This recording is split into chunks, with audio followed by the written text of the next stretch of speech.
Une avancée scientifique dans la création d'éléments super lourds ouvre la voie vers l'inexploré. Des chercheurs du Lawrence Berkeley National Laboratory en Californie ont récemment réalisé une avancée majeure dans le domaine de la physique nucléaire. Leur nouvelle méthode pourrait transformer la création d'éléments dits super lourds, poussant les limites actuelles de la table périodique.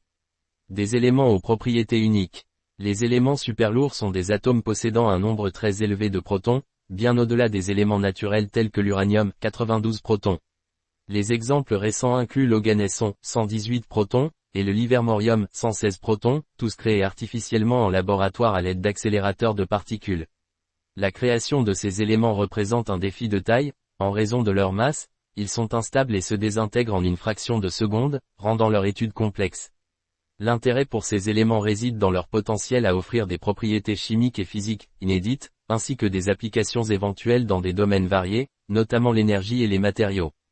Les scientifiques espèrent qu'en atteignant la fameuse île de stabilité, une région théorique de la table périodique où certains éléments pourraient être plus stables, il serait possible de produire des isotopes aux durées de vie suffisantes pour des applications concrètes.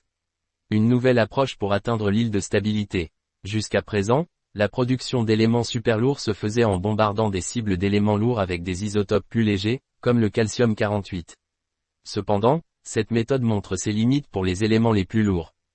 Pour contourner cette difficulté, les chercheurs de Berkeley ont expérimenté une approche innovante, ils ont utilisé le titane 50 au lieu du calcium-48, créant ainsi une fusion chaude, capable de produire des isotopes rares de livermorium par deux chaînes de désintégration distinctes.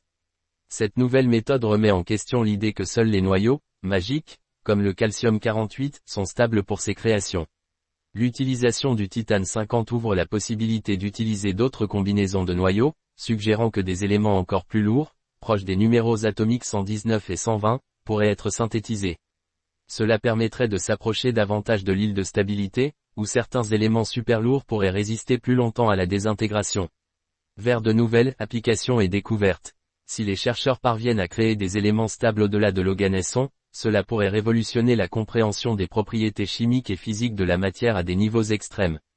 Cependant, chaque tentative de fusion nécessite des quantités d'énergie élevées et un ajustement minutieux des configurations nucléaires pour maximiser les chances de succès, des défis qui demeurent significatifs.